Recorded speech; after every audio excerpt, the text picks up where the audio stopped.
Oh, Chopper. It's a boat here, Chopper. I'm back in the World Series, buddy. Can you believe it? Jobs, what do you got? Game seven, just another ho hum game seven that I win. Pushing all the right buttons. Hey, Chops. How'd you get the nickname Chops? That's my name, Boach. It's my name with an S at the end of it. And Oh, he's man. it's Did already not gone. know your name. Already spraying champagne. Did not know your name. I was busy spraying champagne. Man, listener, hello. Episode 72, man. 72 times we have met. If you're watching on the YouTube, Chopper does not have his bushy beard. He went trim a little bit, and I don't know how I feel about it. I know his kids despise it. But what do you say to your sons when they say, "Don't love it, Dad"? Yeah, they don't like it. But that's okay. I tell them that, every once in a while, man, that skin under there's got to get some fresh air. Has to. Got to put a little moisturizer on there. I got this whole little routine. I've got to kind of reset the skin and then let it know it's going to be a long winter where it's not going to see any sunshine. It's like that groundhog. And that skin's not going to see any sunlight as soon as this beard's back. And it's almost back. It's been about a week. So we're close to I, being back. I'm in a weird state because the girls love the look of the beard, but they don't love the feel of it. Yep. With some kisses on the cheek for Dad, and kisses on the lips with Mrs. Ballgame. She's like, you got to trim that thing down, but I don't want to go too high above the lip because then you're getting into Charlie Chaplin territory, and Can't do it. it's tough, the things we have to deal with, Chopper. But hey, we do it because we can. Do the best we can. You deliberate over the decision, then you go with it. I try to just make sure my lips can breathe. So you give it just enough where the lips can breathe, and the diesel appreciates that, like Coach Ballgame does with you. And then you start getting into the Madison Bumgarner, covering the whole front lip. It gets kisses are going to get reduced. Yeah, if you're yeah. doing that, you got to know that, and you got to be okay with it. Regressing back to the mean there, if you're going Sam Elliott. Right. Well, great guest today. He's the founder. You could call him the creative juice behind WARSTIC. I know a lot of my listeners and boots out there on the road listening to this pod. You've got the WARSTIC. I was just in the Southeast, Georgia, South Carolina, and Alabama, and there was some WARSTIC all over the joint. So a little deep dive with my man Ben Jenkins. What was the genesis of WARSTIC? How'd you meet Ian Kinsler, Jack White, and what's next? What's next? But I love these guys. I go to Dallas a couple times a year, and I give them hugs and fist bumps, and we have deep conversations. An interesting guy, man. He's a fisherman. He's an outdoorsman. He's very creative. Just a cool dude. So he'll be coming on in about 10 minutes. But I wanted to give you the floor, Chopper, on Bruce Bochy. I mean, he takes 3 years off. Who knows what? Maybe playing with the grandkids in Nashville, Tennessee. Gets a call from CY Chris Young, GM of the Rangers. Hey, Boch, you're our guy. You're the fit. And he comes back in and he beats the gorilla out there, the Houston Astros, in Game 7, and he's back in the World Series. Why? Why is he so good? Amazing. When they went down after Game 5, right? I feel like that was going to be a real big challenge. He's got an amazing way where he can come into a clubhouse, commands a presence, and can just really breathe some life into the group. So I've been in those rooms and before a Game 7 when we're in Kansas City, and he talks a lot about champion's blood was the term that he used in San Francisco. And at that point, that was their third run, right? So it was the third time where he could really proclaim, like, we've been here, we've done this, and we're going to do it again. And, it fires everyone up. He doesn't address the team a ton. He'll do it in spring training. He'll do it before the season starts. unless you're going through a tough spell, he'll kind of let the players have their clubhouse, which is very appreciated by the guys.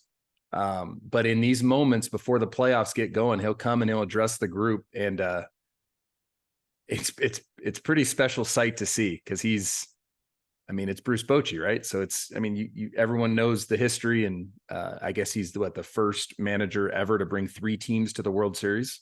Crazy. And there's something to it.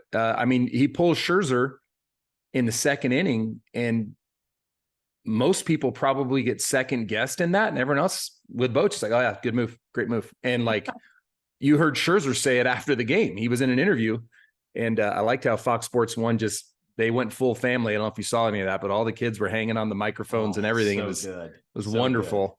Good. Really good. Really dangerous, just giving a microphone to a kid. I love that. Good parenting. No one said anything that they had to go back and bleep out. But you heard Scherzer say it. He's like, Boch pulled me in the second. Maybe it was the third. I think it might have been the third inning, but amazing. And everyone's like, yeah, good move. Whereas other managers do that and they're instantly questioned. So that just speaks to the resume that Boch has, and he really has been there and done that. And it looks like he got rejuvenated with 3 years off and came in, and he's pushing all the right buttons, and there's no panic. There's no Joe Panic in that clubhouse, literally and figuratively. The boys just stayed calm, and shoot, you got some gamers. Corey Seager, Adolis Garcia, Evan Carter's a great story. Yeah, don't tug on Garcia's cape. It looks like he reminds me of a Rosarena a couple years ago, where it's just he's going to do something electric. Must see TV, and I want to deep dive into this champion's blood. I can't imagine anybody else walks into a clubhouse of veterans, rookies alike, and starts talking about the blood of a champion. When Bochy says blood of a champion, everybody listens. Just like when Bochy says time to take Scherzer out, everybody listens. The one thing I noticed consistently throughout the clubhouse is he's even keeled. Yeah. The 16 out of 20 losses and the 16 out of 20 wins, it was the same Boch. It's the same guy. And there's something to be said for that, huh? No doubt. When you have the talent that the Rangers have assembled, and you got to give a lot of credit to Chris Young and the ownership to go out and spend the money they've spent. Boch is going to be steady and just kind of trust his guys and go with his guys. And the players rally around that. They know that they're going to get opportunities, and when he does make a move, they know that he's thought it through. Boch is kind of always playing chess with a bullpen.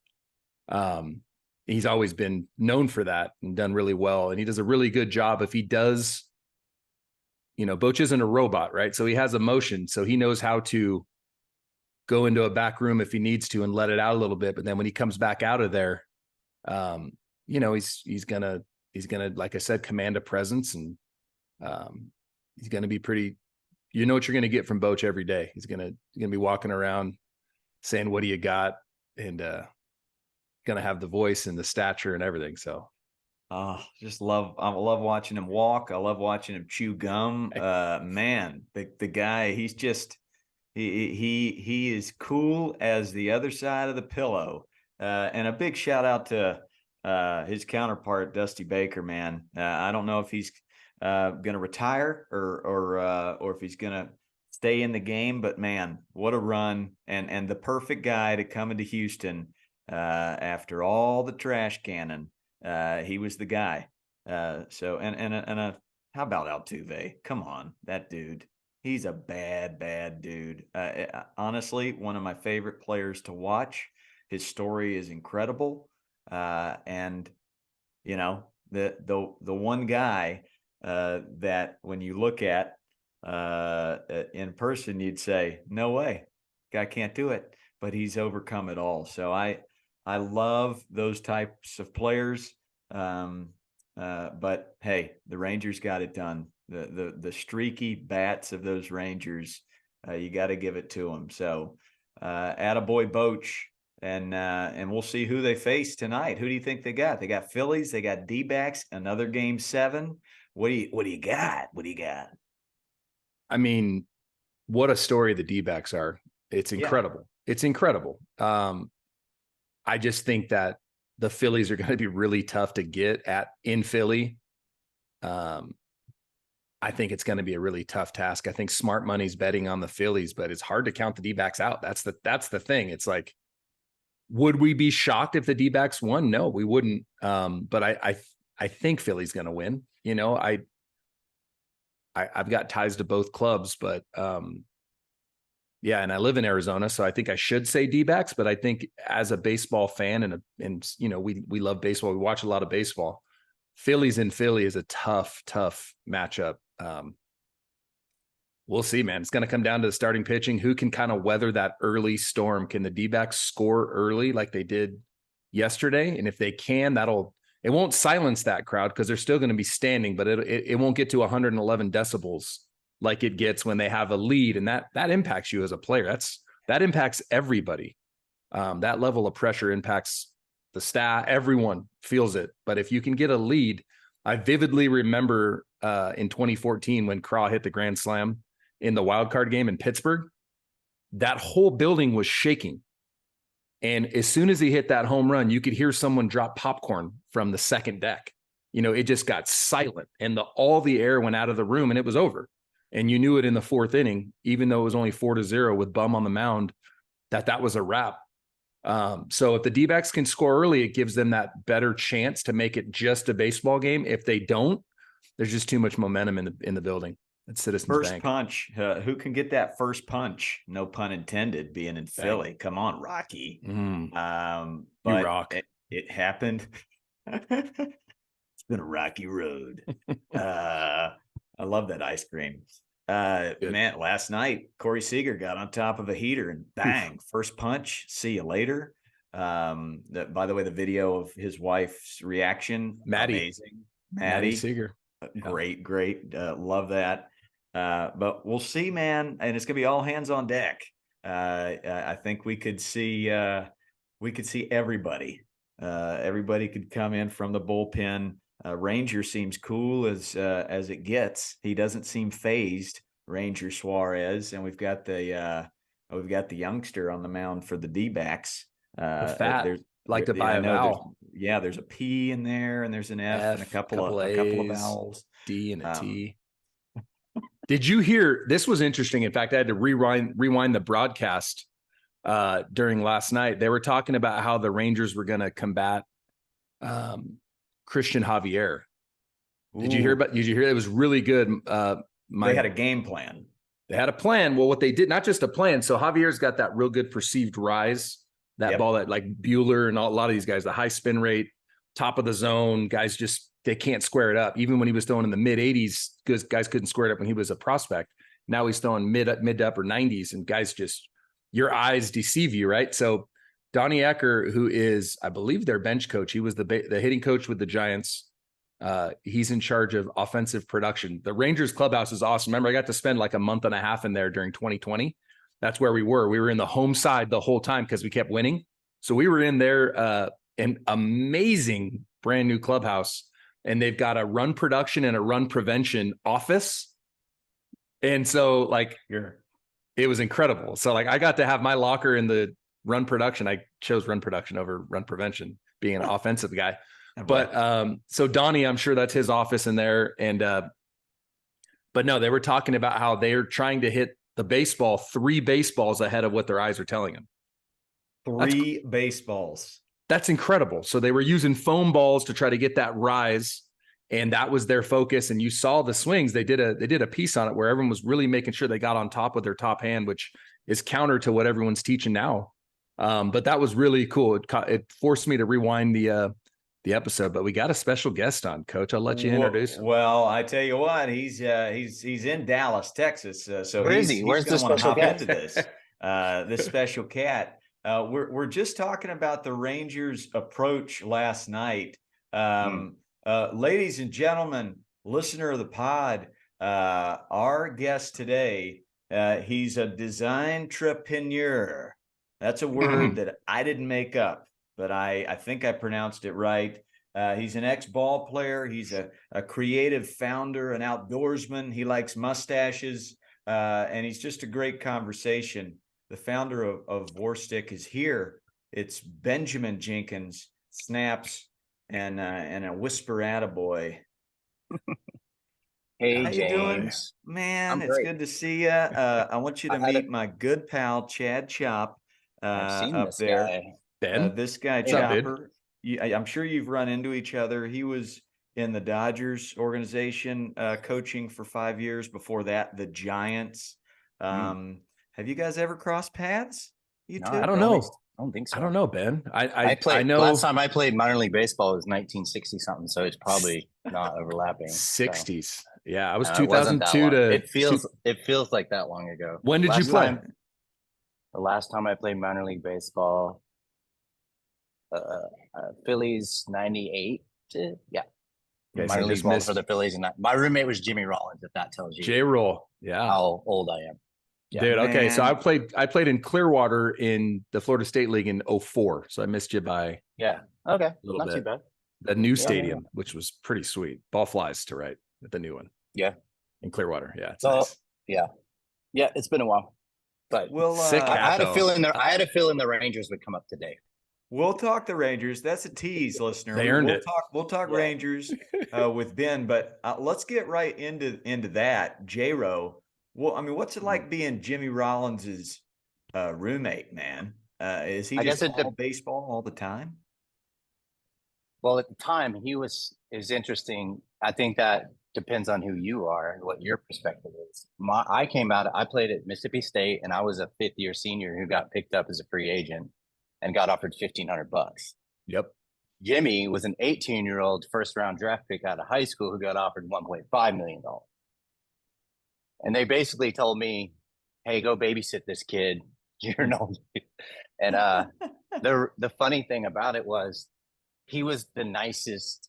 He's one of those kids that even the instant I met him, I was like, "You hope that kid makes it."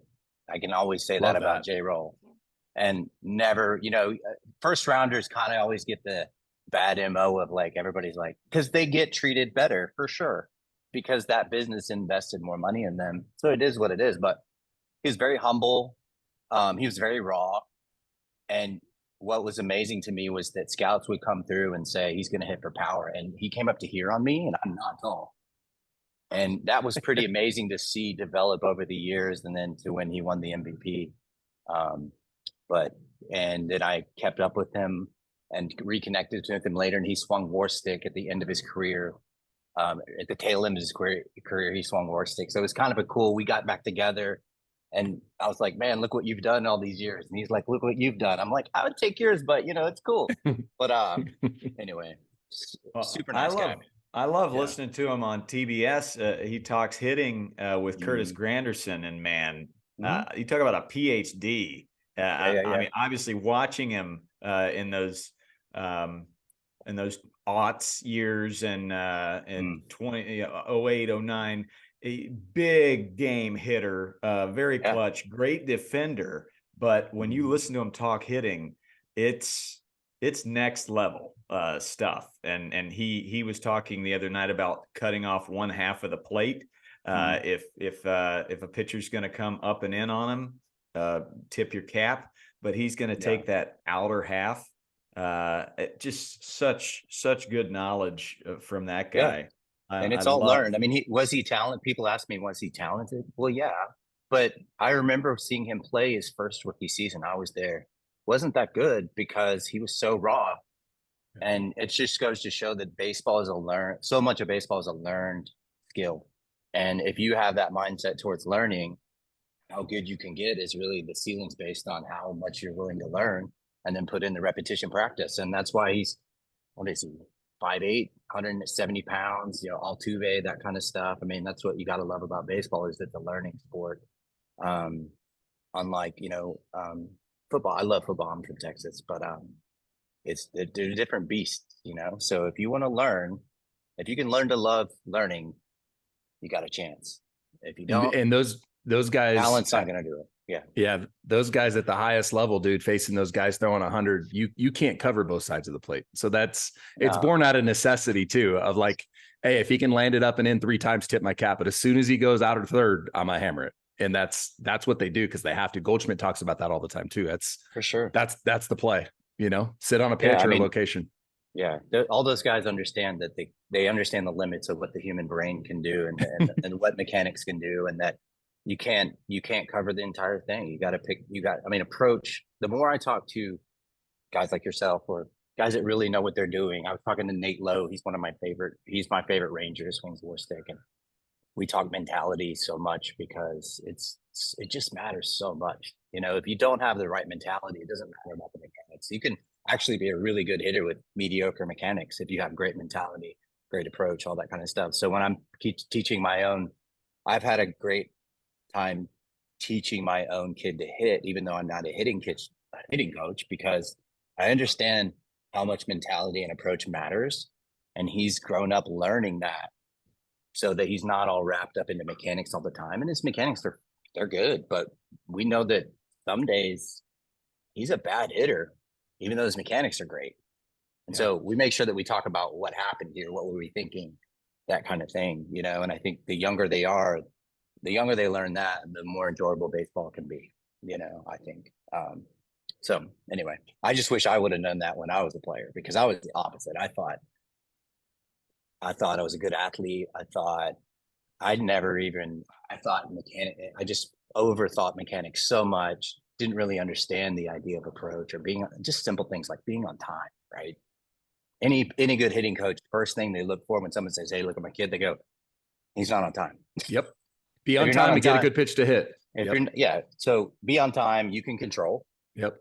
I don't care how the guy's throwing, and then get a good pitch to hit is part of your approach. You have to understand what you're trying to do so that your brain can process it in time to recognize, oh, that's it, or say stop. Right.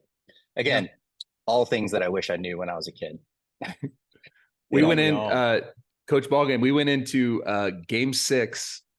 Actually, might have been earlier in the season, but we were in Atlanta, and Mookie came up to me. He's like, "Hey, dude, Max Fried has owned me.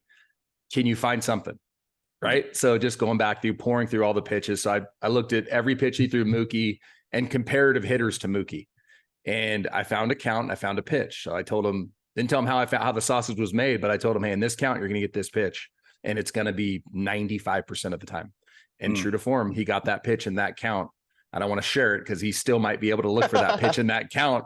But those are the things that hitters are looking for. Like, hey, can you give me something? Because otherwise, how are you going to cover Max Fried? You're not. And that's just the way. Now there's other guys where you see him really well. Shoot, I think it was that series where he's either Matzik or Minter. We, as a group, we had no shot in 2021. It was really difficult. And he kept zigging and zagging away from what we were trying to pick him off. He was just ahead of us. He was playing chess. But I love that. That's my favorite part about hitting, Ben, is like, can you gain a competitive advantage by just paying attention? We tell young kids, like, dude, watch the game. Don't miss a pitch. You get to see how they're attacking you, and you can see what they're going to do in an 0-2 count. It's either going to be a breaking ball down or a fastball up, typically, as you get older. And then you know what the next pitch is if you're working to it. And then you get to pro ball, and now they start going, okay, I know that he knows, so I'm going to go, crossfire I'm set up for a breaking ball, so I'm going to throw another heater. That's why it gets really fun. I hope this podcast is going to be about how much I know about hitting, because that's not going to go well. But this is the most we've ever talked about high level. Let's go bone saber. Let's go bone saber. I want to talk about that bone saber all my kids are swinging. That is the truth. Well, by the way, I was just in the Southeast. I was in Alabama. I was in Georgia. I was in South Carolina. Lots of bone sabers around. Lots of WARSTIC hats. I've been outspoken. Obviously, these are my guys. WARSTIC is. I proudly wear the battle uni. I've got the hat going. I had a great time at your grand opening. This was moons ago now in Dallas, but I got to shake the hand of Kirk Gibson and actually run a hitting clinic in Dallas at your facility there, at the WARSTIC headquarters. And man, I would say that is one of the coolest moments I've had, is shaking the hand of Kirk Gibson. You've been able to do a lot of that with the Kinslers and the Jack Whites and the Nate Lowe's and the J Rose. who top two for you, but top two handshakes, man. as you've, Does it have to say baseball, like baseball players or celebrities Anybody. or whatever? Oh, okay. Anybody through this WARSTIC. Well, it's funny because out life. of Ian Kinsler, I get greats like Kirk Gibson. Miguel Cabrera has been pretty cool. And then that translated into Miguel swinging the bat was, so some of those 3,000 hits are WARSTIC hits. So some of that real stuff is really cool. Josh Donaldson swung the bat the year after his MVP season. So the baseball players all kind of run together to me. I'm a little spoiled, and that's been really cool. And then on the Jack White side, the other co-owner, that's been a little bit more surreal. I'm a little more used to being around baseball players just because what I did for so long, like you guys have heard. But and it was very cool. But the Jack White side has been I've met people that I definitely shouldn't have met in life. I mean, or talked to, or I'm on a decently consistent text basis with Eddie Vedder of Pearl Jam, and I know I'm dating myself, but to me, in my age, it's like, that's such very a flex. much like That's such a great flex. Like I want a good that flex. It shouldn't happen, and there's no reason that he should want to talk to me. But the reality is, you realize some of these people are pretty normal, pretty happy, love baseball, love design, love music, and there's a connection there that happens. Then it's not about really me; it's about this stuff and all these things, and so there's something to talk about. So maybe surfing is a good one with Ed. That kind of thing. And I've seen emails between, Jack White and Beyonce talking about the bat we made for her daughter, or Bob Dylan, Geddy Lee from Rush. I'm going to try to come up with younger people to impress. These are all good for us. Olivia Rodrigo, right? Like that kind of stuff. I mean, Jack's friend group is pretty. They're almost so famous that we can't show anything that we make for them because they're so famous that that's off the table, that kind of stuff. I'm like, Jack, can we go like to the B list maybe of the people, or, the Obamas? I mean, we've made bats for Obama. I mean, just you name it, man. Jack's friend list is kind of stupid. And I have to remind myself, I know Jack so well and we talk so much. He's normalized on me, as any human being would do if they're just themselves. And I have to remember how special he is all the time, and that I did this with him to be inspired every day about I'll never be as great an artist as he is. But that's kind of the deal. It's really great to have people in your life that you wake up in the morning and I know he's working and he's coming up on the next thing, and it makes me get up and go, all right, gotta do this again. It's a grind. Like baseball, like anything else, a grind. Nothing happens overnight. So I got some really cool people around me that inspire me to get up and keep doing this, because it's funny you mentioned Bone Sabers. Like, I think there's this perception that WARSTIC's still pretty new, and the Bone Sabers, the number one bat in the world right now and ranked number one and all that. But I'm on year 12 of this. Yeah. So those other overnight success that's 12 years long. Those other 9 years, I mean, there's definitely thoughts of, should I keep doing this, all that kind of stuff, and that's really typical in entrepreneur land. And like it is with a minor leaguer, that's like, guys, I don't know. Should I keep? Is this year I need to, maybe go get a real job or something like that? I understand what that's like. So I don't remember the question, but yeah. I don't either, and I don't care. Doesn't matter. I heard Eddie Vedder, Beyonce, and Bob Dylan. And Bob Dylan. And the Bob Geddy Dylan Lee, one was really surreal, because my first thought was like, he's still alive. That's awesome. And he's still coherent. And because me and Bob Dylan feels like he's been around a million years, and I'm like, he's like Jack's godfather is how I would describe him. Wow. Really loves Jack. And I just see the respect that other artists have. I see firsthand the respect that other artists have for Jack. And therefore I've got to participate in that. And it's rubbed off on me in like a 1% way or something. And that's it. I mean, without Jack, I don't know any of those people, never met him, and they could care less who I am. There's a nugget in there, Coach, that Ben said about, this is year 12, dude. So it's like, folks don't stumble into greatness. So everyone sees a WARSTIC number one bat, this is dope, and they think it happened overnight. But it's like, nah, dude, there were many sleepless nights. There were days where you had to get up when you didn't necessarily want to, but you're like, I'm not going to let Jack White down. I'm not going to let Ian Kinsler down. I'm going to be motivated. I'm going to find a positive and go into the next day. And that's the story for our listeners of like, dude, there's going to be dark times, but like, if you got a dream and you still think you can achieve it, freaking go get it. I love it. I'm on that, Ben. There'll be all kinds of opportunities to quit all the time. I mean, I've just really learned to develop a mindset towards business is basically daily problem solving. And then I tricked myself into believing that that's really what design is. And that's what I love to do. And design is just problem solving until it gets right. And you can't, it's just like going to hit and expect that you're going to get a hit every time. You have to expect that you're not. And if you can have the mindset towards, man, if I only get 3 hits times 10 in 10 at bats, that's great. I know guys like that, like Ian Kinsler. I was not like that. But in business, I've kind of developed a good mentality, you know, Process. through just struggle and survival. And you have to kind of love the struggle of it. But it's cool to see. It's like anything else. Like if you struggle through things and, you know, the Bone Saber goes #1 after 12 years or something, it feels pretty good. And it feels good that it took a long time. And I always wish for my kids that I don't want their lives to be easy. I want it to be filled with doing hard and challenging themselves to do hard things and struggling through them. And that's how that's how you get good at things. And that's how you have life experiences, you know. So like a pretty easy life is kind of boring, to be honest with you. So anything but. I seem to be a glutton for struggle. I like it. Well, I mean, I jumped on board as fast as I could for 2. We'll make it 3 biggies.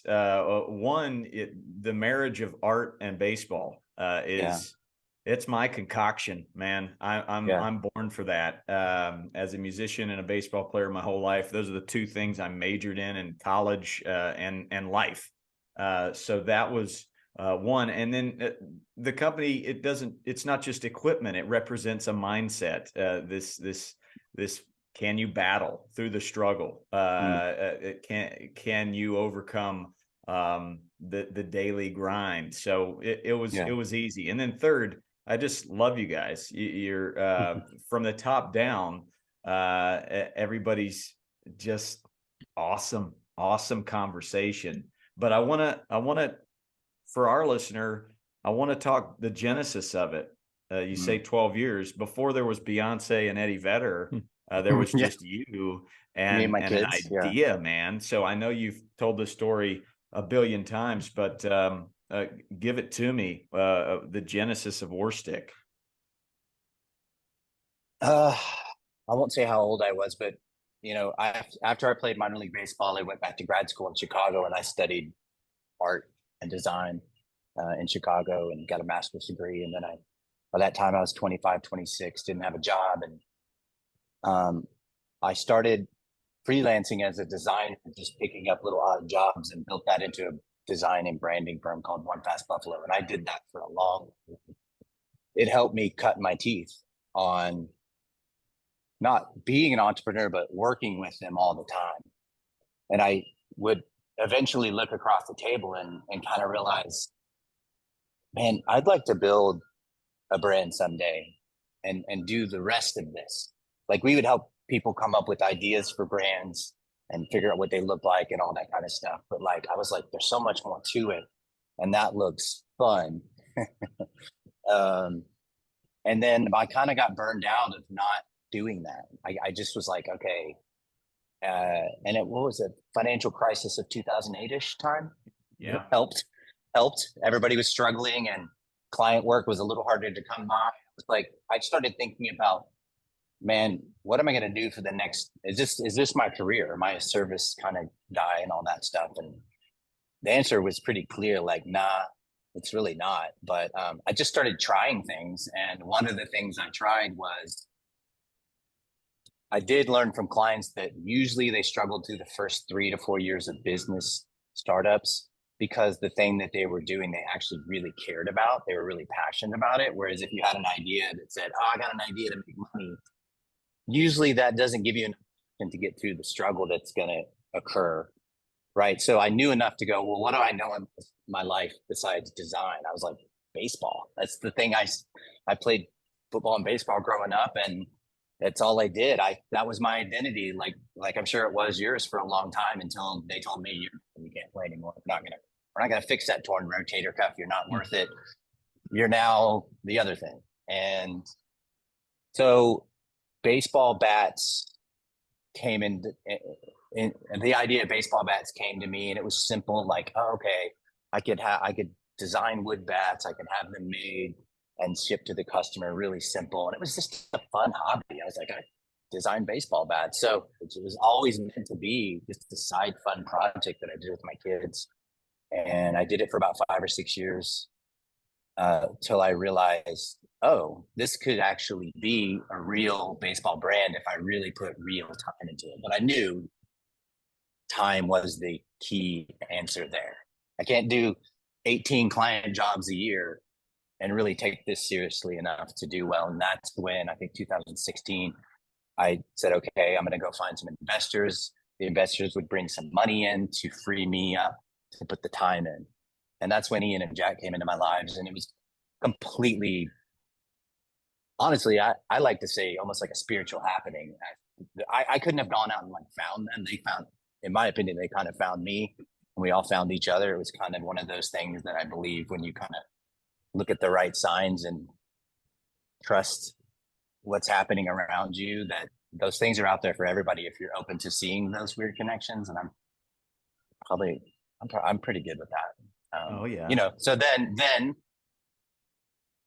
they put some money in, and then the real work started, right? And then 3 years of hell, which everybody, I remember people congratulating me in 2016 as if we had made it.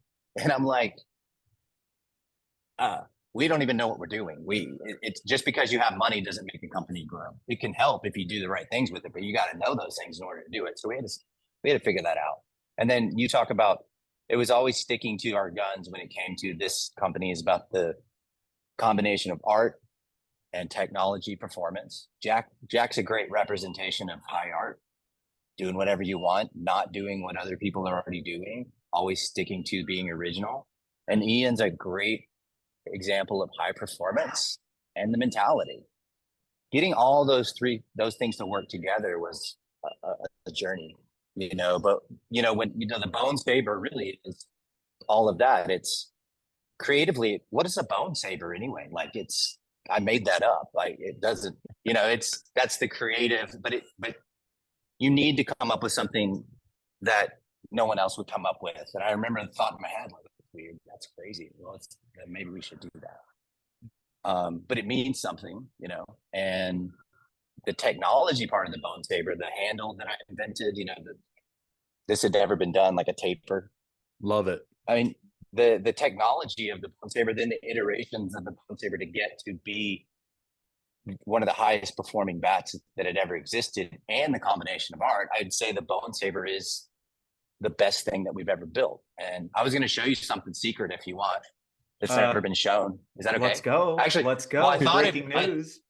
I thought, yeah, actually, we're going to release this later this week, but who cares? Just don't tell my marketing director. Right. So, you know how people have been hand painting wood bats for a long time, crazy designs, like when Players Weekend came out in MLB, and we paint crazy things on bats. That's been done for a long time. But I started thinking, well, how come no one's ever done that on metal bats? Because I don't know why we never thought of it. And then we talked to the NCAA, and I said, if we hand paint like a bone saber to look different, is it still legal? And they said, yeah, it is. There's a little fee to it. But anyway, so I have in my hand the first 3 hand painted bone sabers. And there's one in particular that I think was built for Coach Ball Game. It's not this one. It's not this one. Oh, that's sweet. Look So, at this. So, like, you know, the bone saber is an off-white. It's got a lot of blank canvas to allow us to paint. So we're like basically having the bats made with no graphics on it when they're sent to us. Then my in-house artist Ralph paints them, and we're going to come up with a million ideas and then release them in batches of 6 or 12 and sell them. So this one's coming out. It's a pretty gnarly bat. For the listener, go over to the want- YouTube to see it. I can't even give it justice by explaining. Incredible. It's a beauty. And then this is more my style, right? This is just like, this one's a little harder to see, but like a really cool, like radiated, almost like a sunburst tobacco stained guitar. Yeah. Kind of, you can see that I mean, Good to me, description. this one, yeah, this is kind of my jam all day. Same. Simpler Genius. kind of thing. Genius. But then this Genius. one's coach ball game all day. Come on. Oh yeah, The dude, that is Hawaiian- Coach Ballgame. That's a shirt, Hawaiian baby. shirt. It's That a is Hawaiian. so good, It's a Hawaiian shirt. Ben. That's incredible. So Isn't you that know, my crazy? dad, every game that I played, he watched from behind the left field fence in an unbuttoned Hawaiian shirt. Had to. That was I'm his gonna vibe. make you one. I'm gonna make you a fungo that looks like this. Oh my And God. whatever his cool, favorite- man. That's what's cool about this is, I mean, these are 3 of the first ideas of, I hope, thousands. And, Yeah. you know, he paints, we put the decals back on over the paint. We have a special clear coat that goes back on, that dries, and then you're good to go back in the game. And I'm sure there's umpires that are going to question this, but we're going to have to deal with that. But the reality is, you know, the stamp is what makes it legal, and it's legal. And so I just love the personal expression. Everyone's different. All kids are different. I love the nicknames because I love the different nicknames that fit with the kid. So, you know, like this one's me.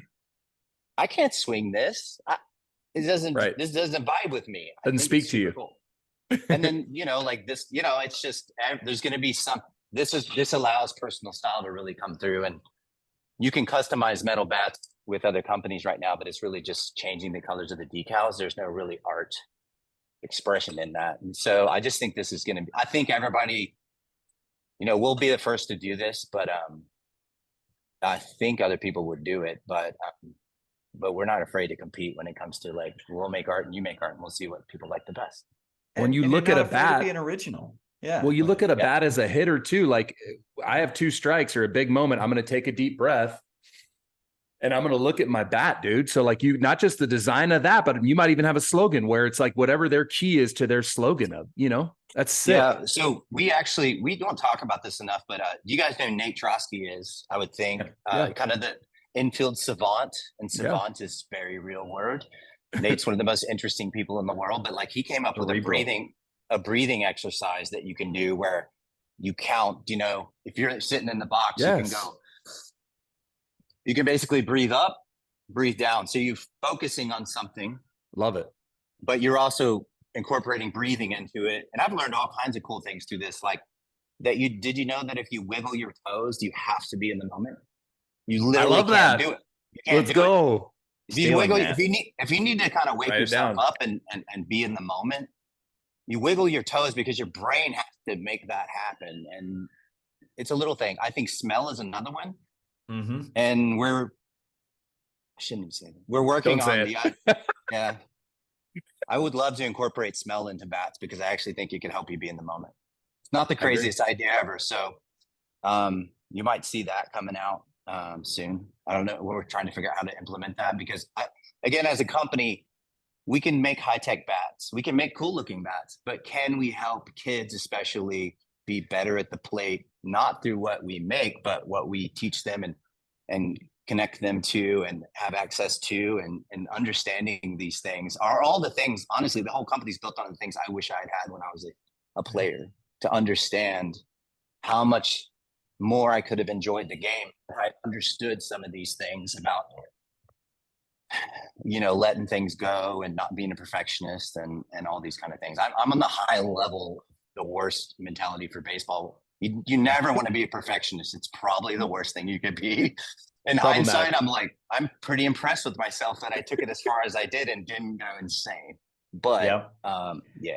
Well, it's the perfect time in a day and age when getting kids to just be present, be in the moment. It is so difficult to do. It's difficult for adults, but with these phones and these iPads that kids have, it being able to create something that mandates them to be in the moment.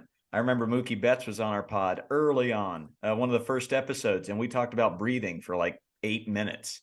And that's what he does in the on deck circle. He takes these deep breaths in and out. He's not worried about what's going to happen tomorrow. He's forgotten about what happened yesterday. He's just in it. He's in the moment. And I can't think of anything maybe other than golf where you've got to be so in the moment to hit 99 up and in. No, yeah. You've got to be in that moment. Great. So people like sometimes roll their eyes around when you talk about mentality or the mental side. And if they really understood what they were talking about, they would really understand how when it comes to baseball, because I get the whole golf thing. I think baseball is much harder. There's a guy on the end of the ball trying to get you. And then there's still the internal battle that you have with yourself in both sports. There's luck. I just hit 112-mile-an-hour line drive. And this guy made a great play. There's that to deal with on top of it. There's wind. There's just an infinite amount of challenges to deal with in baseball. And what I love about Coach Ballgame, I mean, these are my words, not yours, but I think the whole point of playing youth sports for 99.9% of people is to do something hard so that you learn to deal with life better as an adult. I mean, Amen. it's struggle, right? And that's simple. And you're right. In today's, our number one struggle right now, besides probably environment, is I mean, look at all the mental health issues we're having and just dealing. Mental health is usually about not being able to stay in the moment. You're either depressed because you're worrying about the past, or you have a high amount of anxiety, which I struggle with, because you can't stop thinking about what's happening. Our fight or flight thing senses are out of control because there's just so much nonstop. It's the number one challenge to humans. So I think it's very weird for a sporting goods company to get into that, but to me it completely applies because of how hard baseball is, and therefore other stick sports are, and we weave that together pretty well, and try not to hit people over the head with it. But I just figure that's where the spirit, I feel like the company, you can't just be cool and hip and vibey and lit all the time. I know that's the thing, but like, I want there to be substance behind that, And you want to impact. You can be cool and lit and edgy all the time, but like, for me, I'm like, well, cool and lit and edgy about like, what am I, that's, I think I have teenage boys. One's in college now, one's a senior in high school, one's a freshman, and I'm living the, popularity stuff in school and what's cool and hip and what's not. And I'm proud of my boys because they look at the popular kids doing all the same thing and actually understand that doing their own thing, it's not as popular, but it's more authentically cool. Jack White didn't go hang out with the popular kids in high school. He sat in his room most of the time playing drums and weirdly getting good something. I really love finding people in life that have that, that have that uniqueness to them. That Coach Ballgame's, this is completely unique to his own experience of life and the thing he's gone through, and it's real. And he used to be the worst coach ever. I love that. All the kind of stuff. So I just always look for people that are,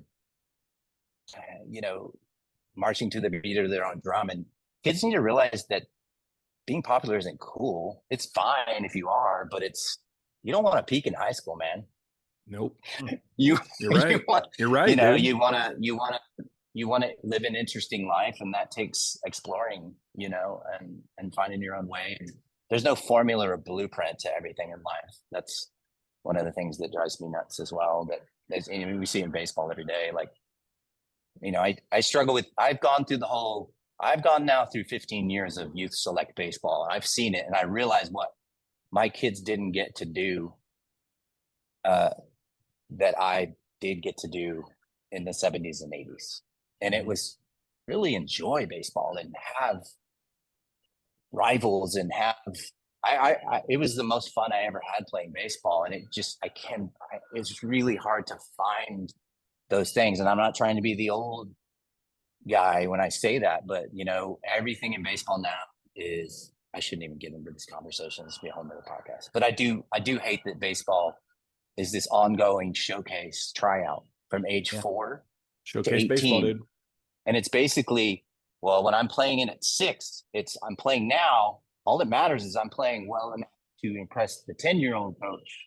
And then when I get there, the only reason I'm playing, why would you not play if you're not trying to play high school baseball? What if you don't play high school baseball? It negates that I played all this youth. And then when you get to high school, if you don't play college baseball, well, why did I do that? That's being in the moment. There's a lot of great memories that can be created from those years on. And my son, my oldest son, he's into so many things. He's an artist. He's a designer. He's an engineer. He's a great surfer. He's a great fly fisherman. He got offers to play college baseball. He was an all district catcher and the MVP of his high school team. And, you know, he got offers to play like some really great, like, I mean, the kind of junior colleges that you go to that you end up at D1s and like, you live and breathe baseball. And he said, Dad, I go, what do you think? And he goes, I think I want to have a life in college.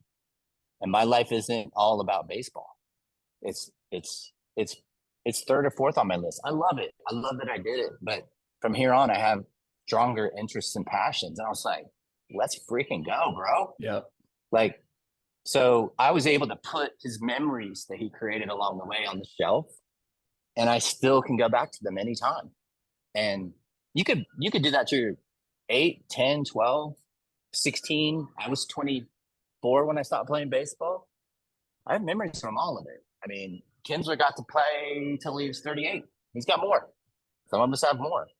But I don't know about big leaguers at 38, 39 that didn't struggle with their own identity. They're still really young people. They're like, well, now what am I? What You know, like- identifies me? Yeah. Yeah, you can live a long time these days. So I figure you can't do 90 different things in life, but there's a lot out there to, I mean, I'm the pro WARSTIC angler. That's my best accomplishment in life. I can't tell you why I love fly fishing, but I couldn't love doing something more and never getting sick of it. And surfing would be the second past that, but I can't explain it. People are like, why do you like that? I'm like, I don't know. I do, but I love it. And it's just, I didn't do that until I was 35 or so, but there's a lot of cool things out there in life to get into. But no one else can tell you what those things should be for you. And it's only you that knows those things. And you got to, parents, you know, just got to let their kids. That's hard. I mean, us ex-athletes, we all want our kids to be in sports. And it was never, the hardest thing I ever did was be a dad watching my kid play high school sports, for God's sakes. And I still got 4 years of that left.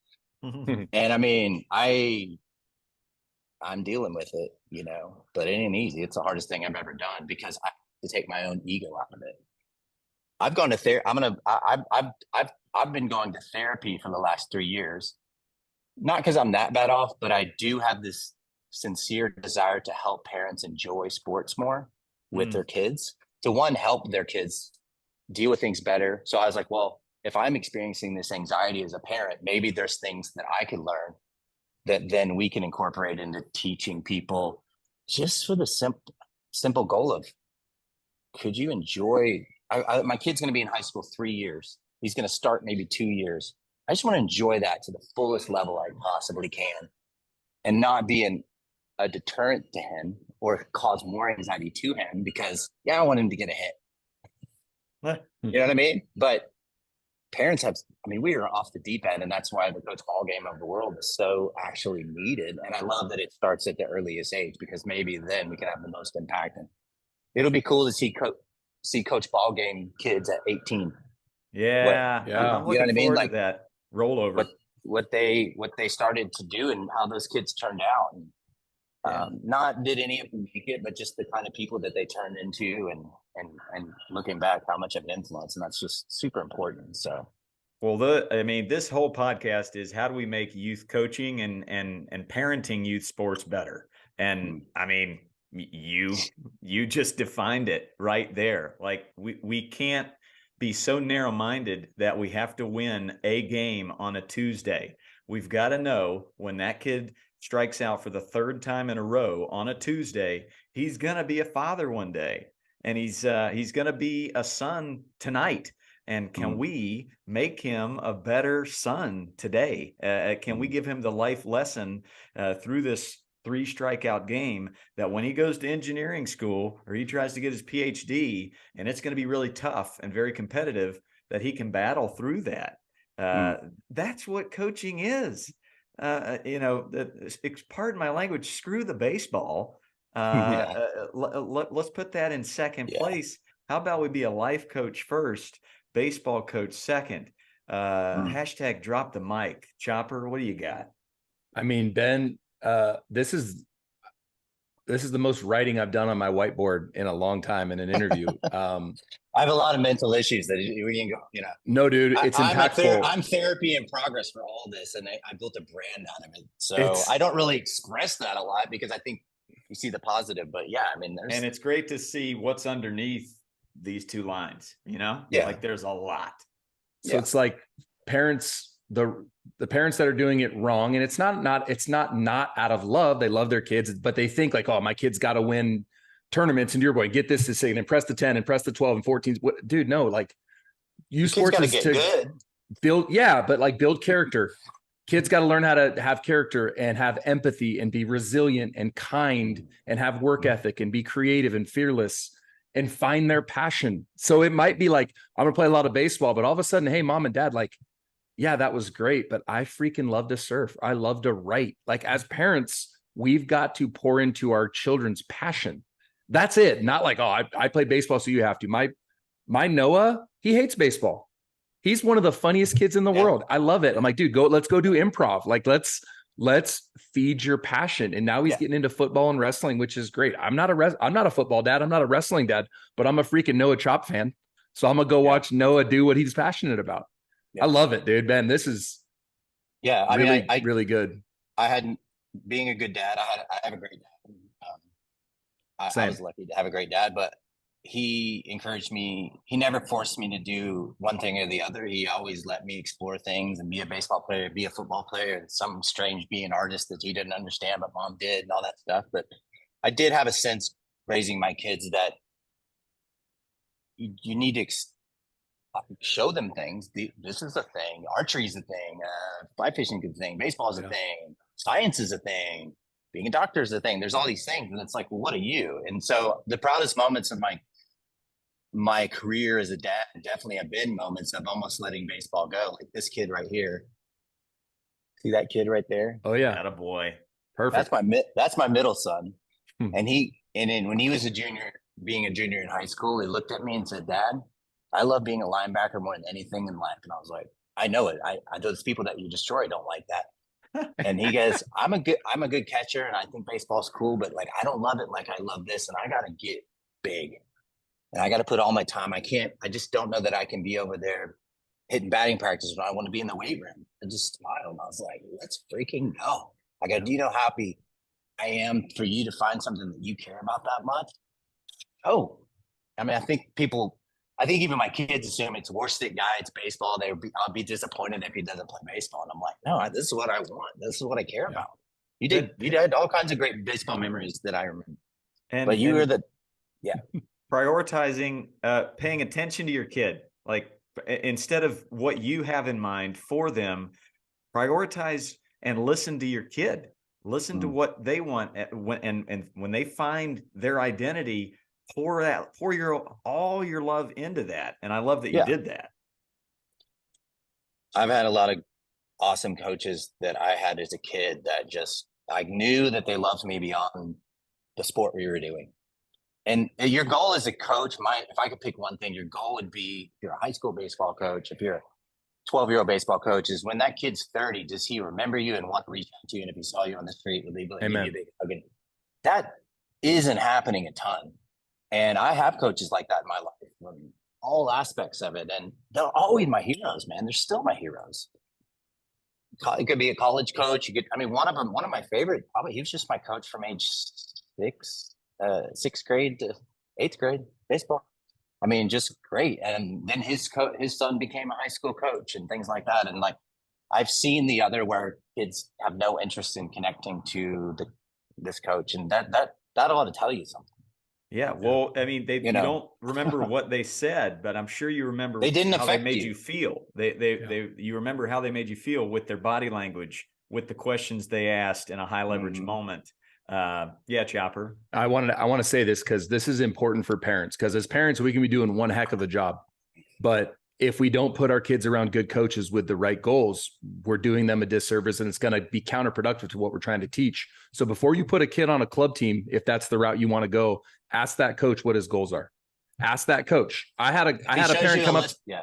He shows you the college players that he's got recruited. Yeah, right. That played with him for one tournament out of the year, that just because they needed to play a game. Like, I had a parent come up to me 3 weeks ago, and he's like, "Hey, you're a lower level club, so that's why I put my kid on your team, and he's not playing enough, and X, Y, and Z." And like, that's cool for like, what's your goal? Like, a lower level club, all I care about is creating good, fundamentally sound kids with a high baseball IQ that have character, that have empathy. And the proof is in the pudding. To your point, Ben, like you said earlier, I had my first wave of kids get to high school. And as freshmen, I had 10 kids starting on varsity across 6 different programs. So are we winning tournaments? No, we're not winning tournaments. I don't care. I want my kids to be good kids, to be an asset when they get to a high school program. And we had multiple kids, Ben, that didn't play baseball, but we do speed and power every practice. So they raise their athletic ceiling. They have confidence. They know how to work hard. Now they're running track, or they're playing football or basketball. And that's what I promised my parents, is like, hey, dude, I don't care about the winning. Like, are we going to try to win? Yeah, sure. I'm competitive as all get out, but I think the process is more important. If you want to win tournaments, I'm not the right club. Like, there's other clubs. So as parents, ask your coach, and he'd be like, well, we're nationally ranked. Freaking run away as fast as you can, because no one cares about a nationally ranked 12U team. Our team WARSTIC, we have about 40 team WARSTIC teams from age 6 to 18 or whatever. And we have a great, amazing guy that I've known forever, Jordan Davis, who is the director, and his job is basically to purge out that guy. Yeah, dude. Because it's just not. I mean, I have some really good teams by chance, and I have some really terrible teams, but some of the mentality from those teams is great. That's all that we care about. It's how they represent themselves on the field to influence the kids that they're playing against. They're representing the mentality. So, they have, that's all they don't have to be good. They don't have to win. It's okay if they do. I don't really care what ring they want, but if they don't represent the mentality and they're acting up on the field, or just not being a warrior, and we know those kids know what all that means and the facets and the levels of what that means, then you're not Team WARSTIC. It's a club. Love it. Yeah, it's about the mentality, and it rubs off on, it's turned some kids, I think it's kept kids liking baseball longer for sure. And I mean, so many people worry about college recruiting, and they haven't even made the high school team yet. It's like, crazy. How are we going to get to college if we don't make the high school team? Anyway, or your kid's good. Like, we've talked on, we've had guests say this before, don't get to a level that your talent takes you to that your character can't sustain. So even if you're really good and you get that college recruit, you're not a good dude. So like, you're going to get to college, get NIL money or professional baseball, and get a bunch of stuff and get in trouble. As parents, we're doing our kids a disservice. Like, I don't care if you're the best player in the world. Do you have character? Do you have empathy? Do you know how to be resilient? Because guess what, dude?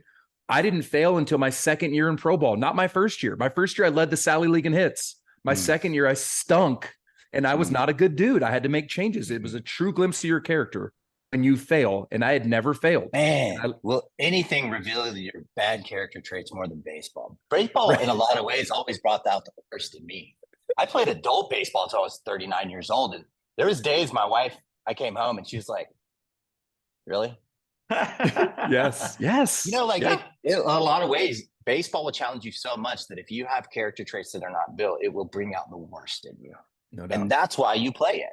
To identify what those traits are and to get better at that, so that we're more enjoyable to be around with other people, that kind of thing. And it's a great tool for figuring out what you are weak-minded at, for sure. No doubt, dude. And it's just, for us, if I can boil it, it's like when bad things happen in that next 2 seconds, that next 5 seconds, that next 20, 30 seconds, that's what determines your behavior from there. And you can let it go out of control. God's very good at. Or you can nip it in the bud, right? A lot of mental health is right then realizing and being aware of what's happening and what your brain's doing. And learn tactics to slow down, be mad, like little things like a kid can learn, hey man, 100% okay to be mad that you struck out. Be mad for 10 seconds. Yeah. Then you got to stop. Yep. But if there's a limit, you need to express your emotions responsibly, but you can't, but you gotta have parameters on those things. And that's the maturity process that these guys that make it go through. But again, that's what bothers me about even what I said. Why is everything end with if you're going to make it? Like, why does the goal got to be making it? It doesn't.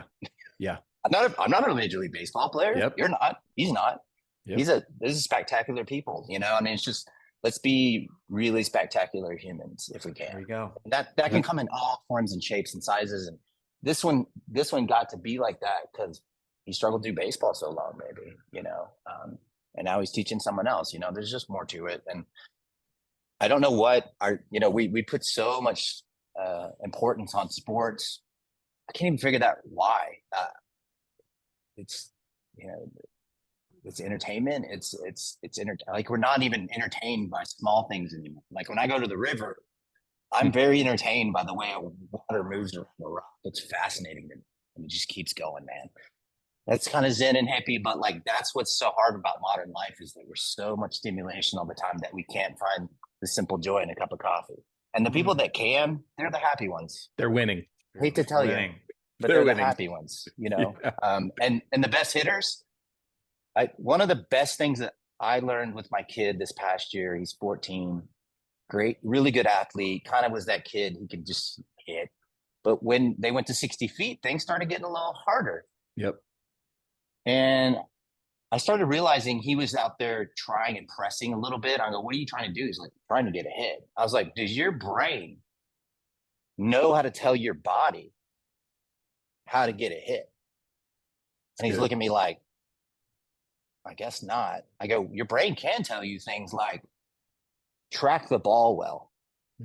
You know, like you can't have a goal to hit the ball hard, but you can't have a goal to get a hit because that happens in so many different forms. But we have to start to peel back the layers. I think these major league players that are really good hitters, they understand that naturally, or they learned it as they went along. That we hear these cliches all the time and think they don't mean anything, but control the controllable actually means something. Yeah. I can have triggers that remind me I need to be on time. I need to track the ball. Nate Lowe argues with me that there's only one thing you can think at the plate. I think what's he got? Two. He says just track the ball. Okay. And I said I agree. I agree with that. If you're not focused on tracking the ball, there's a whole lot of other things that can go wrong. But I still think that the brain can handle, especially for kids. I'm gonna manually make sure I get on because it's kind of you can teach kids to separate the swing into two parts. The load is the being on time. The swing happens at a separate time after we track the ball. That's helped my kid tremendously. Just those little things, but that's, you know, none of that's like launch angle and how I grip the bat and where my elbow is and this stuff, you know, like that stuff just, I've seen him get wound up in the mechanics and I was like, whoa, I see what's going on. We gotta talk. Yeah. You know, timing is something. Timing is something for me. Like I didn't have to worry about it because I was so focused on it before I got to the plate. And then once I got to the plate, I was going to be on time because I was tracking from the dugout, right? In the hole, I was making sure, when do I start my load? Yeah. When he went with him and making sure, because it's different for every pitcher. It's right there for you to see. Yeah. And then when I got in the box, I was looking at your beautiful painted bat and I was breathing and it would be stay short, see contact. Those are the two things, like stay, because those are the two biggest things we do as hitters, especially in like hitters counts. We get long and we pull our head. At least that's what I did. So I'm like, I'm going to stay short, see contact. And that was like a friendly, like in between pitches. All right, now I can go. Yeah. You know? I love that. And to bring it all the way back, the way back to the beginning. This is the wrap up. I can feel it. These guys talk too much. They're all the way back. First of all, I've been trying to write mental notes of all the different sound bites that I'm gonna pop. We got to listen to it again. I'm gonna have to re-listen to this. Yeah, I can't. It's reached like 500 sound bites. There is a geyser of wisdom and nourishment in this conversation. But Chopper, you were saying the approach last night for the Rangers was to go 3 balls ahead. So just reiterate what you were saying about that approach, and it obviously worked. Seager bomb right away. They went nuts. Multiple hits. Yeah. So it's that perceived rise, high spin rate, vertical. They have all those measurements. Nate knows all about it, I'm sure. But in their practice, they were using foam balls with rise, and they were trying to not get tricked by Javier's fastball and trying to hit 3 baseballs ahead of the ball. So they showed it, like Seager really making sure he's getting on top, which is counterintuitive to how they teach it. But like And there's different guys. If you're facing a sinker baller, you got to almost do the opposite and scoop and score. That was the term that Brant Brown would use. He's the hitting coach for the Marlins now. But it's a scoop and score guy, or it's a line drive approach. Justin Turner tried to snap hook Max Scherzer when he faced him. I'm trying to hit a low line drive to third, and he would hit home runs to right center.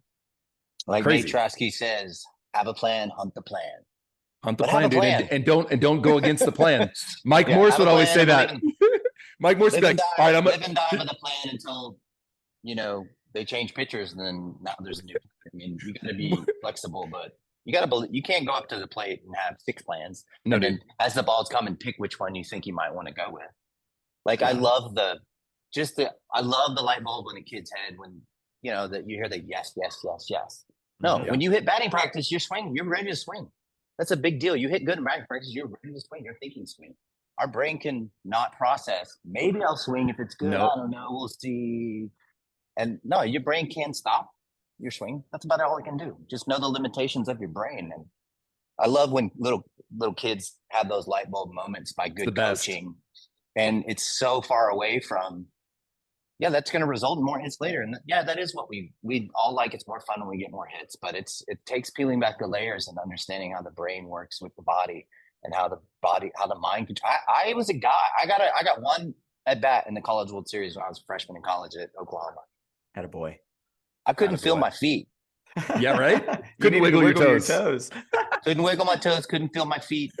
Basically, don't remember. I was only 17 years old. I was a really old freshman, but I got hit with a pitch. Probably not because it was a bad pitch, but I probably never even saw it coming. I was so my anxiety status was so off the charts that whatever athlete existed in me didn't matter. Yeah. I'll never forget that moment. I'm glad I got to play in the College World Series, but what I learned from it is this has a lot to do with whatever all the rest of it, you know. And it's like the guys that get really good and enjoy it, like this thing's helping everything else, you know. So and as coaches, can we create an environment where all the mind to body work happens in practice, and then simplify in the game, allow it to be simple, allow it to feel like a birthday party in the game. I guarantee that's what Nate Lowe is talking about. How simple can I be when I'm facing Javier in Game 7 of the ALCS? All that work's been done prior, and there's another cliche: over prepare. These guys separate these guys. I've seen Corey Seager in this batting cage right there this year. Sometimes it comes here in the mornings. No one hits it harder. Let's go. No one hits it harder, but no one is as crazy and grinds on the mechanics of his own swing other than that guy. It's he's like, how does my shoulder's here, but maybe it should be here? And I'm like, what? Yeah, sure. I mean, he allows himself the time to grind and be crazy, but I guarantee when he goes out to the game, wherever he's at with mechanics that day, he's there. And then he's talking about, that's my system. I know how I swing today, but the plan today is we worked on these rising foam balls, and I'm thinking about tracking that and being ready to hit. That's it. Like he separates the two things, you know, and you got to compartmentalize like that. And it's okay to, hey man, go in the cage and be crazy. Yeah, grind. You know, grind. That's what grinding Texas is. Tech. Yeah, Texas crazy. Tech. Yep. Yeah, and he's the craziest of all. I'm telling you. They have that. Oh, he's nuts. Well, him and Sean Wooten are on FaceTime the whole time. Ian Kinsler has been here when he's here, and he looked at him. He goes, "Are you always like this?" And he goes, "Yes, yep, always." And even Ian was like, "Damn, like that." You know, it's just unreal. There's a perfectionism that occurs in a guy like that, but there's also the ability to let all that go and then just be in the moment, flow, play, all that kind of stuff. Unreal. And there's a connection. We had Ian Kinsler on, and there's this passion to continue to work and grind. He begged his dad more buckets of ground balls. Hit me more buckets of ground balls as a kid. Yep. A great episode there. Go back and listen to that one. I will leave you with this one last question, because I think we could probably talk all day. Forever, Ben. It's awesome because you know what? I don't have to go work. This is great. This is it. This is way better. That's why you need to be a design entrepreneur and not, do something that you dislike. Kinsler I'm not sure the exact title, assistant to the GM. He is helping the Rangers become better. As one of your best friends and co-owners of WARSTIC, how has he made that team better? How's he made the Rangers World Series bound? Well, it's funny. I go back to at the end of his playing career, he got picked up by the Padres. I was with him during that process, and I never forget that the real reason that they brought him to the Padres wasn't because he was still a good Gold Glove second baseman. It's the GM told him, "I need you to come teach these kids how to win." And this is pre when the Padres got good. Remember when they were really bad and they got good? Yep. They got really good when Ian Kinsler got there, and he was building those kids' minds into, this is how you be a pro, this is how you win. He has an effect on people like that. And then for years, for 3 or 4 years, I'm just like, you got to get back to the Rangers, man. Like, you're a Ranger. The team has no mentality. They have no spark. They have no Ian Kinsler. They have no this. Even going to last year, and this is real. Like, I'm talking to my friends at the Rangers, like, hey, I think he would come to the Rangers, if he were there. And I'm like, this has to happen. This is home. He finally, it happens. He's the assistant to the GM. It's a great job. Michael Young has the same job. Who's like Ian's older brother. Nick Hundley too. I've just posted, if you look on our Instagram right now, it says Ian Kinsler got hired as assistant to the GM right at the beginning of the season. We just won the American League pennant. Coincidence? I think not. Is it all due to Ian? But the mentality of these guys is so different now. And you put Bochy with it and all these things. But like, when the Rangers needed to beat the Blue Jays several weeks back to keep the wild card spot, they put Ian on the plane. Then he went with them. He lived in the plane. He lived in the bus. He's just being around them. He's just that guy, man, because however Ian ended up like this, all these things that we talk about is easy for Ian. Yeah. The most confident guy of all time without being cocky. Yeah. He just gets it. And so I wouldn't post something like that if I didn't think it was true, but that's how. It's not surprising to me. I didn't think they'd get to the World Series, but I mean, he's made them play better than they were playing because they believe in themselves more now. I get it.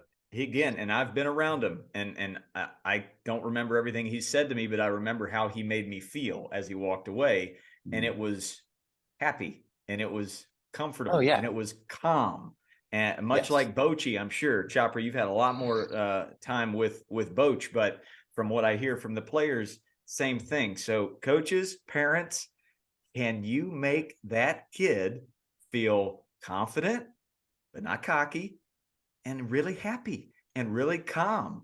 I think that's a great place to start. Calm is a good one. People think, when they think WARSTIC Warrior, I don't want them to think, Braveheart or Gladiator. That's just being strong and tough. I like to think to a kid, what is Yoda? What is Mr. Miyagi? Those guys were, what they were? They were on one moment completely serious and they're giving in this great Zen feedback. Then they're cracking jokes, right? Yeah. They're that balanced human being of enjoying life, but being focused on what we're trying to accomplish. And I can stand these times because I get these fun times. You know what I mean? Like I think it's part of the medicine of the Mr. Miyagi's and Yodas of the world, and probably what the good coaches do as well. So with that confusing point, man, I segue right into this. This is definitely, it snuck up on me as one of my favorite episodes. We're 72 deep. And I think our listeners, they might pee their pants, much like I'm about to do when they listen to this. So I hope they pee their pants and just say Bone Saber as loud as they can while they get you a Bone Saber. I'm fine with that. I'm Ben, fine with that. So good, dude. Yeah, as you should be. Ben Jenkins approved.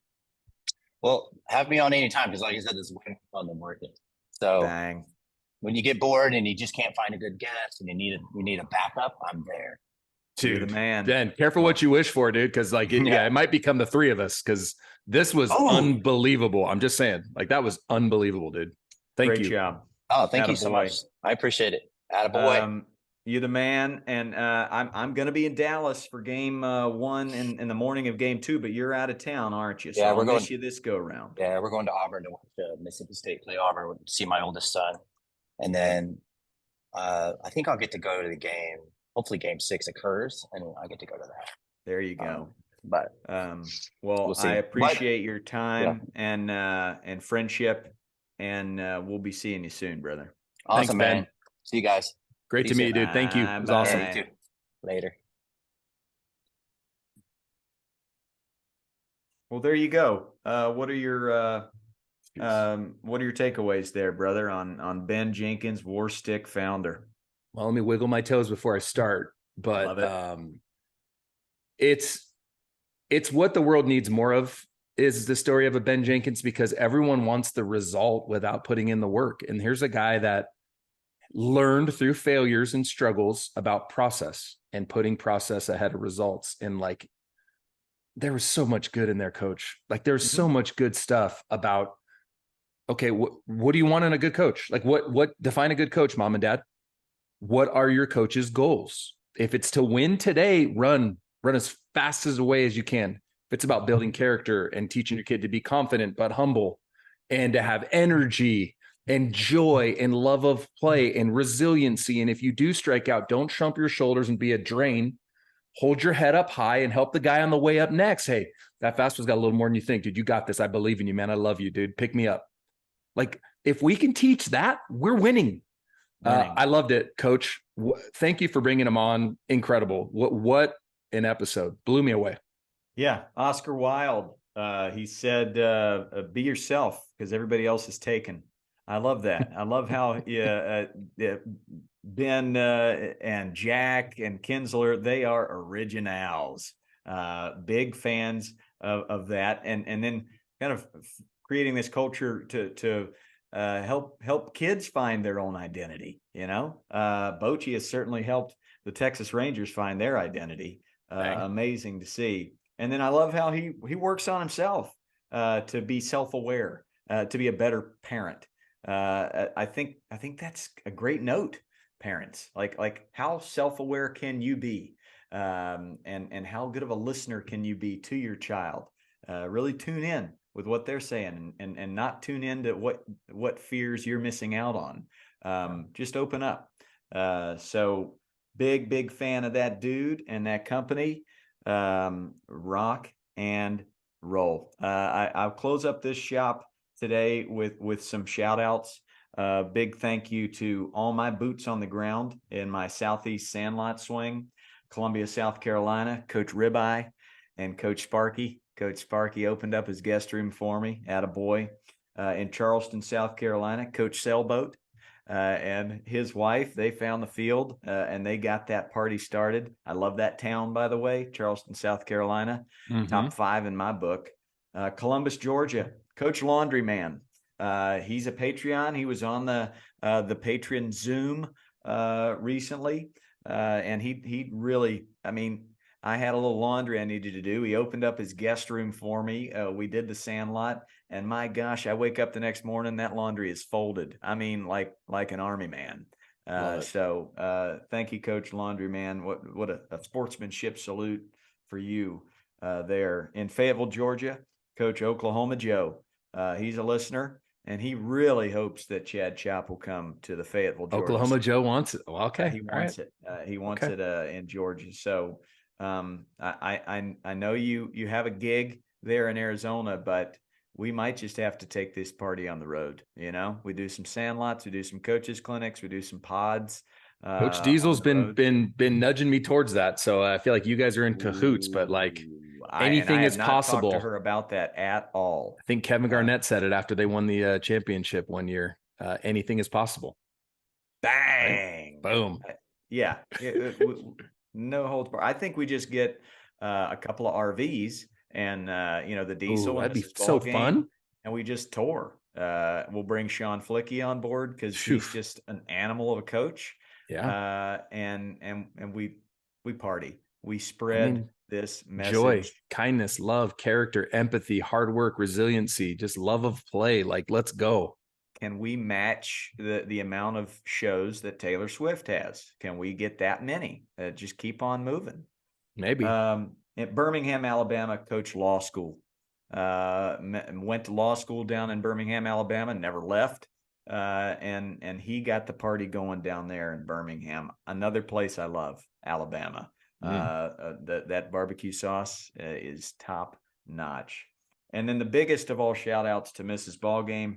We are now 60 cities deep on this tour. I've done 9 with MLB. I've done over 50 of my own. Amazing. And she gets to come to some, but for the most part, she is holding down the fort, and she's tired. Let's be honest, she's tired, as she should be. So big shout out to her. Thank you for allowing me to live out my dream. Love you. You probably don't have enough time in your day to listen to this pod, but I think your mom will, and maybe your mom will tell you that I say this. That's extra That's credit. how you do it. That's sneaking Mother-in-law, in. that's a win. Shout out to Duda as well. Yeah. She keeps the party going here as well. So wiggle your toes. That's what I take from this. Doing it right now. Wiggle your toe. That's the name of this episode. Wiggle your present. toes. Anything to close us out, my good man? I mean, really appreciate you bringing on Ben. This is up there, dude. I don't want to overstate it, so I'll say top 5, and that's Strong. Probably understating it.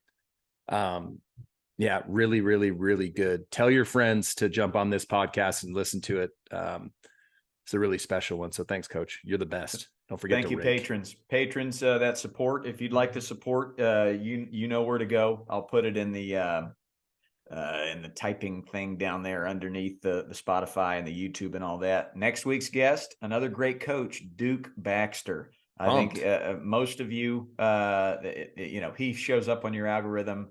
He teaches a lot of elite skill. He also teaches the philosophy of the game. He's got a podcast of his own. He's great. So we are going to bring on a lot of coaches, a lot of good ones, the best I know, to keep this discussion going. So I will say bang and rake and God bless you. Bye-bye.